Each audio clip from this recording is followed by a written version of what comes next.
Let's face it, it's only a matter of time before the world collapses on the few who have never considered dealing with their finances. However, with a few tweaks here and there and some knowledge of financial matters, you can avoid this. As a result, in this video, I'll discuss how you can improve your financial intelligence. On a related note, if you're interested, I created a savings and budgeting guide that you can download for free by clicking the link in the descriptions. The guide is designed to assist you with your saving and budgeting abilities. It also has excellent money-saving advice. So, without further ado, let's get started. 10 read personal finance books, knowledge is power, and what better source of knowledge than books? Visit your local library. Purchase them from Amazon or Audible. We live in a world where information is available at the drop of a hat. Rich Dad, Poor Dad is a book written by Robert Kiyosaki. David Bach's The Automated Millionaire and David Ramsey's Total Money Makeover are good places to start. The list of books is seemingly endless. You will also benefit from economic magazines and newspapers filled with current events. The current market is competitive, making differentiation more important than ever. Increasing your knowledge day by day will help you advance in your career. 9. Keep track of your net worth. Net worth almost feels like a buzzword that is bandied about. What exactly does it mean when you add up your assets and subtract them from your liabilities to arrive at your net worth? This is one of the most important things to keep an eye on and track in journals or phone apps that can do the math for you. The ultimate goal is to know what your net worth is and how to increase it on a regular basis. 8. Keep track of your spending. Spending money has always been an unavoidable evil. I'm sure you wish your money would just stay the same and you wouldn't have to worry about anything. That is not possible. However, you can begin by doing things differently by knowing how much you spent, which can be difficult to remember all of the details of what you spent on. That is why I recommend that you first keep a journal in which you record how much you spend on food, clothing, rent, and other expenses. The key is to keep track of what you spend your money on right away. If you do this every day, you'll know exactly how much you spend each month. Once you're certain of this, you can begin cutting all unnecessary spending in order to save more.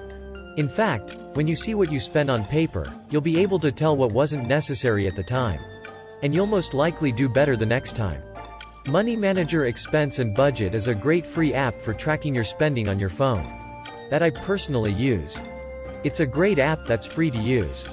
7. Make an appointment with a financial advisor to work on your financial planning when you know that almost nothing is too much for you. This is why, if you're a novice, I recommend consulting with a financial advisor. There is only so much that books can teach you. A financial advisor will provide you with a detailed plan for achieving your objectives. Consider them your mentors and guides on the path to financial freedom. 6. Invest in yourself. There are many classes you can take to improve your skills, whether online or in person, free or paid. There are numerous options to choose from, including first-hand experience with financial skills supported by a certificate.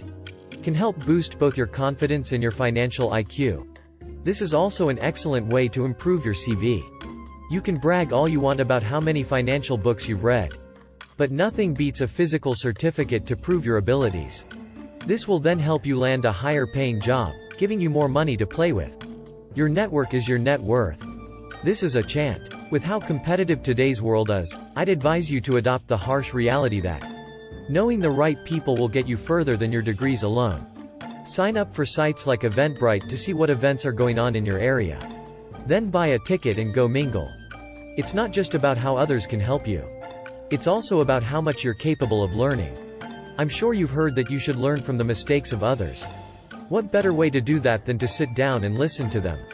Ask people who have your ideal life, ideal financial situation, or ideal job to teach you their methods. If you make a good impression on them, they may put in a good word for you. Being connected to people in real life is just as important as having a large number of Instagram followers. So talk to people and connect, and if you're enjoying the video so far, please do me a favor and give it a thumbs up. It really helps us out with that YouTube algorithm for taking out a loan when we really need it. While it's incredible to see how simple shopping has become these days, it's also frightening to consider how easily people can fall into financial ruin. This is all due to loans for good financial health. Debt must be avoided at all costs. No pun intended, and borrowing money is the polar opposite of that. Take out loans only when absolutely necessary, such as when purchasing a home. It's common knowledge that when you take out a loan, you'll end up paying double, if not triple, the amount you borrowed. It doesn't take a rocket scientist to see that this isn't financially sound. Remember that we want to have more assets than liabilities, and debt falls into the latter category. So avoid debt as much as possible and only take on debt when you are certain you can repay it. This is especially true of credit cards. 3. Concentrate on what you can control. You can't control the weather, the stock market, or how much you get paid unless you get promoted. So don't be concerned about such things. You can, however, control when you invest, as well as how much you get paid and how much you spend. So concentrate on that. Reduce impulsive purchases, live within your means, and invest in your skills, so you can get a better paying job. Concentrate on what you can control, and you'll begin to notice how your bank account grows. And your mental health remains stable enough to invest. Budgeting is a great place to start for anyone who wants to save money for a rainy day. As much as it is beneficial to save, unfortunately, it isn't enough to boost your financial IQ. You must also invest in various areas of business. You can invest in the stock market, real estate, fixed deposits, currencies. You name it, the possibilities are endless. It will be easier to become acquainted with the various financial aspects that you were previously unaware of. But, before you do anything, you should be aware of the benefits and drawbacks of the market you're about to become obsessed with, as you don't want to lose all of your investments. When things go bad, the market often changes abruptly. So the best approach is to understand what you're up against and how to counteract it. Reading financial books, tracking your net worth and spending, and all the other things I've told you aren't enough to raise your financial IQ. In fact, if I'm being completely honest, all of this is purely hypothetical. You must put your knowledge to the test because only then will you know whether you have progressed from your previous level. If you've decided to keep track of your spending, make sure you write it down every time you spend. If you've decided to invest in yourself, you must ensure that you put your newfound knowledge to good use after reaching your goal, thereby improving your financial IQ. It will not work if you put everything in your head and hope for the best. You must also be practical, and believe me, you will achieve your goals. If you're doing any of these, it means you're on the right track, and you should keep going. Because finances can be intimidating. These include hesitating to seek clarification, skipping essential measurements, and making decisions without considering their potential financial ramifications. This is normal for everyone, but you should try to look at it from a different perspective.